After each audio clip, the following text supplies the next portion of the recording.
Welcome to this week in the world of wrestling. Welcome to TWitWoW, the best wrestling podcast made for wrestling fans, by wrestling fans, on the web today. I'm John, that's my cohort and commentary Ashton, and this is our NXT review. Now, normally I would get all pumped up and I'd be like, oh, the second half of the Wednesday Night Wars. However, that doesn't seem too fair this week because this episode of NXT was pretty different.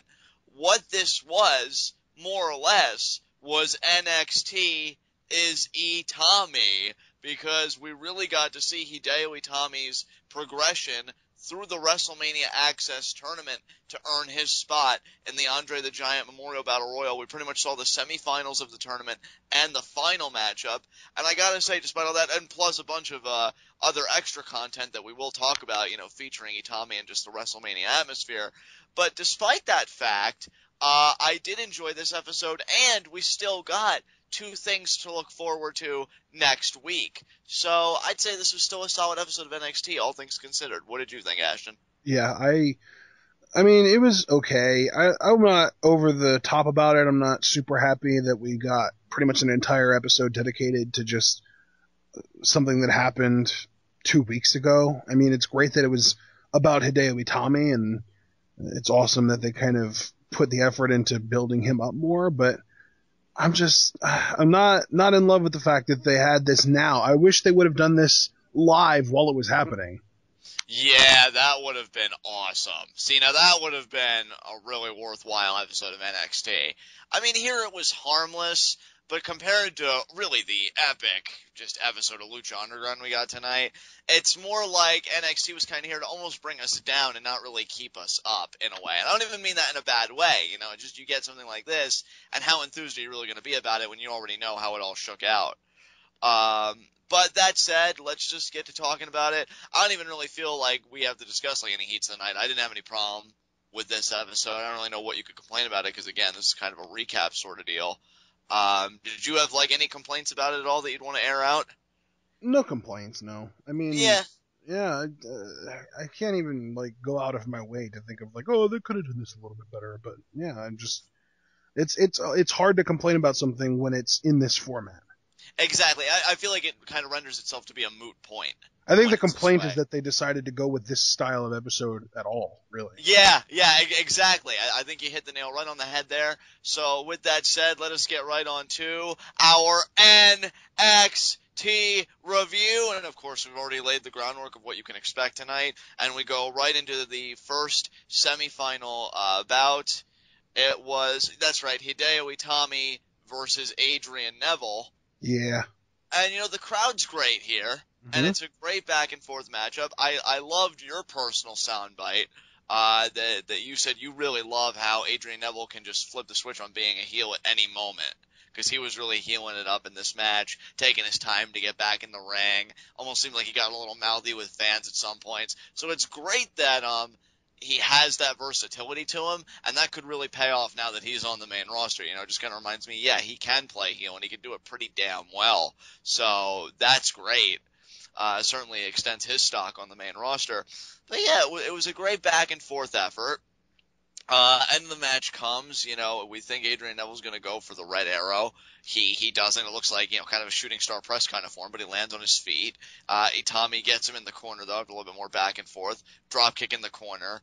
And then the shotgun kick, which I learned that is what they call it. I'm just glad that I have a name that I can stick it to now that's going to really help me going forward. So Hideo Itami with the shotgun kick, and he gets the victory in this semifinal matchup. Again, really great matchup, and yeah, Itami advances. Yeah. I mean, I kind of feel bad because I don't really know what to say. This was a good match. The one point that I kind of popped for the most was Adrian Neville's super kick on Itami when Itami was attempting the first time to do his delayed drop kick, and yeah, it was a good match. Yeah, that super kick was sick. In fact, ironically enough, I did end up calling that like a shotgun kick because of just the impact and the blast. Like, you could hear like the kick, and that's what they call Itami's like finisher. So Yeah, good stuff. Itami advances. We then roll on to our second semifinal matchup, Finn Balor versus Tyler Breeze. I was honestly surprised by this, but it's just because I didn't kind of remember what order these events took place, because I was expecting, obviously Breeze is going to win because then Itami's going to hit the GTS on him. But no, this is a different event. So right, yeah. I was actually surprised by Balor getting the win here. Definitely. And what I think I liked about this matchup is, it's just Breeze being Breeze. You see, he's just laying all lackadaisical, on the top rope. Kind of like Shawn Michaels used to do and stuff like that. And then when Balor would get some offense and frustrate Breeze, then he would mock Breeze by doing the same kind of pose. And I love that. So you got kind of the mind games going on. Again, much like the Itami-Neville match earlier, just another great back-and-forth exchange. Breeze is just always, his character, I think, is what really makes his matches anymore, because when he gets really aggressive and the ref tries to back him up, don't touch me! And then he really got it with this ref, because they said, don't you touch me! So it seemed like even more like this ref really aggravated him more than other refs. And I just love how animated Tyler Breeze can get in his matches. But despite all that, it wasn't enough. Balor gets the drop kick in the corner, and just the impact is sick. Then he gets, Breeze set up, hits the coup de grace, and we have Balor now, etching his place in the finals. So we've got Itami versus Balor in the finals to see who goes to WrestleMania in the Andre the Giant Memorial Battle Royal. Yep. And then, let's keep rolling right on through. We do get this final matchup. And yeah, it's the second meeting between the two. The first actually was also in a tournament setting to see who was going to face, Kevin Owens. Balor got the win there. And here, it was just a great confrontation. They did one of those classic openings where they seem evenly matched, get the crowd into it, all that stuff. But then it was like all bets were off. The ending sequence of this match was insanity. Yeah. I freaking loved it. It was just back and forth. We had 2 GTS teases, and I swear, that's how a match is kind of playing on you and kind of working you, because they probably knew that we weren't going to buy into the first tease, but I'll be damned if I didn't buy into the second one. I thought, oh my god, he's going to hit it, isn't he? And no, 2 teases, 2 counters, and then with the finishers, when Itami tried going for the shotgun kick, Balor responded with a sling blade. It was amazing. Then you see, he hits his drop kick, and Itami's head, hits the middle turnbuckle, and you think, well, he's out. But then Balor, is spending too much time soaking it in. He's looking at the crowd's all pumped, and he's like, man, I am moments away from WrestleMania, and he's amped, but he takes himself out of it, and then he gets on the top rope, and he took too long, because then Itami's back up there, and that's actually where we do get our second tease, and then Balor gets this roll-up, only for a 2 count, and then Itami just explodes with the shotgun kick. Just an amazing ending sequence. Really beautiful. And that's how Itami gets the victory. Yep. And they have that really tender post-match kind of handshake hug, which I thought was freaking awesome, because these 2 guys are freaking awesome, and this crowd was freaking awesome, and, I loved it. It was a lot of fun. Honestly, the weird thing about this episode, right, and I don't know, I'm probably speaking only for myself here, but they did such a great job of building up Itami and making this about Itami, which I'm actually really glad they didn't. I think it's really cool that they did do that. It's just a shame it had to come about this way, like you and I talked about at the start of the show. It actually made me, kind of just say, wow, I really wish he would have won now. Given all of this, I feel like it would have been punctuated so much more, if he got that win. But even so, I feel like the way they ended it, which I guess we'll get to, was nice. But it's damn, they do all that, and then Big Show just has to come in and ruin everything. But, Itami punches his ticket to WrestleMania. Then we just kind of see, just everybody's thoughts on Itami and, his rise, from that signing in Japan when he was still Kenta, that Hulk Hogan kind of oversaw and everything else. And, it just goes to show, Ash, you and I have been saying since day one, this guy busts his ass. He's been really working to improve his English and get better in the ring and be more comfortable in the ring. And it's his work ethic. We lavish praise on Finn Balor, and it's all well deserved. I even said, this will be my kind of way of plugging Pweetov this episode. I started a thread about Neville on Pweetop, and it kind of diverted to Balor, and I said, we can't even begin talking about Balor because I will die, because the day he comes to the main roster, everything belongs to him. So you and I have never been shy about saying how good Finn Balor is, but the thing is, with Hideo Itami, it's not even that he's bad. He is really good, but I think what really sets him apart, his work ethic is what's going to make him beat out everybody else. Because I feel like he's a guy, knowing that he had to travel, from across countries, from Japan here to the U.S., take his family and just what he's about. He is going to just work at it, work himself into the ground, to get it right and be perfect. And I think that's going to pay off. I don't know how the main roster is going to handle him. I'll be honest, even now, kind of thinking about it does terrify me a little bit. But if they take him with the seriousness that these video packages and these clips showed, he's going to be just fine. I think Mark Henry's interaction with him said it best. He said, you could own it here. You could own everything here. And I believe it. So. Even, are you at a point where you're ready to talk about sort of like the coverage post-match stuff?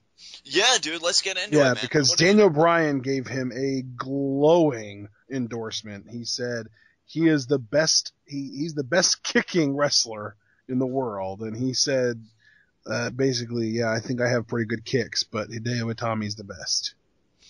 Yeah, absolutely. I loved. Which is great, because I'm pretty sure that on the day that Hideo Itami showed up, he said, my style is kick. Yeah, and Daniel Bryan acknowledges it, and I'm sure other fans seeing that just get reminded how much they want Itami versus Bryan in the future.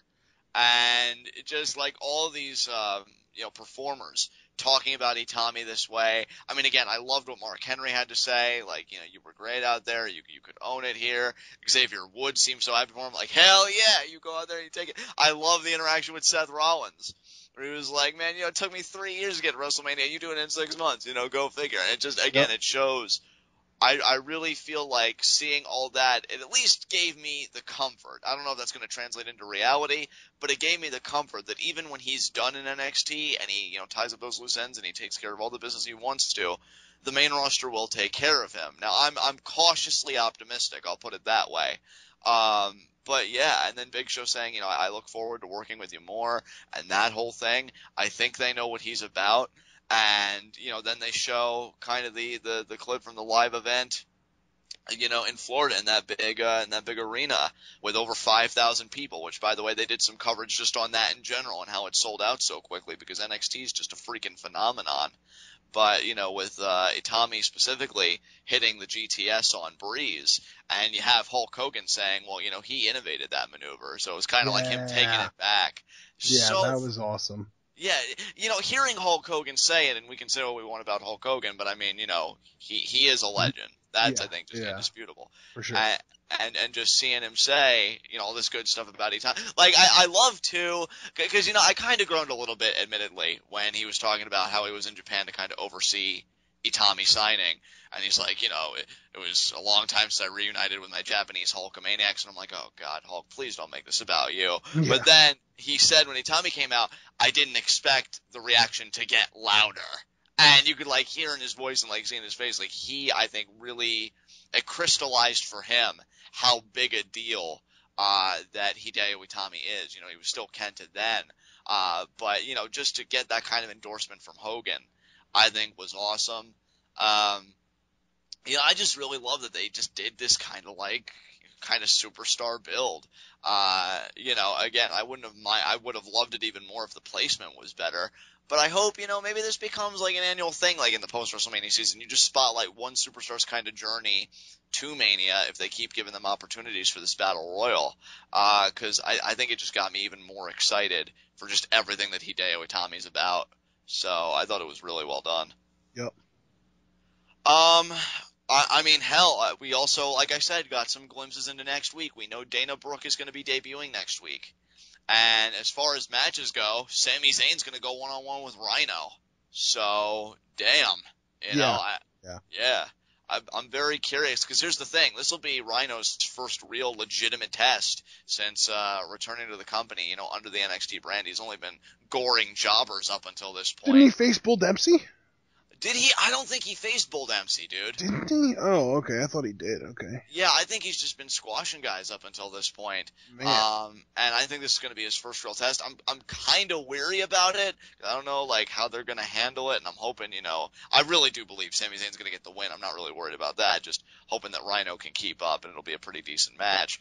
But yeah, we got those teases for next week. Again, they covered that live event on Friday, got some, good backstage kind of stuff, Triple H rallying the troops, and apparently they sold out in like under 2 hours, and just NXT's exploding, man. It's amazing. It's awesome. Well, I mean, guys, oddly enough, I guess that's pretty much it. I mean, Ashton, is there anything else you kind of want to discuss that came out of this episode, or just in general, like anything on your mind, or? No, man. I mean, I just kind of have to go back to, this isn't really your typical episode of NXT. This was very specifically targeted at kind of showing people a little tiny peek behind the curtain of what goes on NXT on the way to WrestleMania. And my complaint is, I just wish that rather than showing this 2 weeks after it happened, when WrestleMania is over and all the matches don't even mean anything because we already know who wins them, it just would have been nice if this could have happened live on the network while it was happening, and they could have had like special presentations there. Yeah, I completely agree with you in that regard. I don't even really know how much of it is in their hands to do kind of stuff like that. Maybe they were just kind of in a bind, but it does kind of, again, it renders it all a moot point, as I said earlier. But, yeah, we got to see kind of the rise of Itami to WrestleMania. It was I guess, a nice episode of NXT, but nothing really more than that. I'll be very excited to return to regular content next week, with the debut of Dana Brooke and Sami Zayn versus Rhino and whatever else they want to throw at us. So I guess, Ashton pretty much gave his thoughts. I gave mine. So with that said, guys, this has been NXT. This has been TWitWoW. God, this is going to set a record. The best wrestling podcast made for wrestling fans, by wrestling fans, on the web today. I'm John. That's my cohort and commentary, Ashton. Guys, be sure to comment and subscribe on YouTube. Take the conversation over to TWitWoW, an amazing pro wrestling group. Swear, the most passionate wrestling fans you'll ever meet. And of course, we always have the TWitWoW subreddit that Ashton created if you want to talk to us personally about wrestling. And we will see you again for our Monday Night Raw review, where I eagerly await to see who answers the call of John Cena's U.S. Championship Invitational. Until then, tune in and peace out.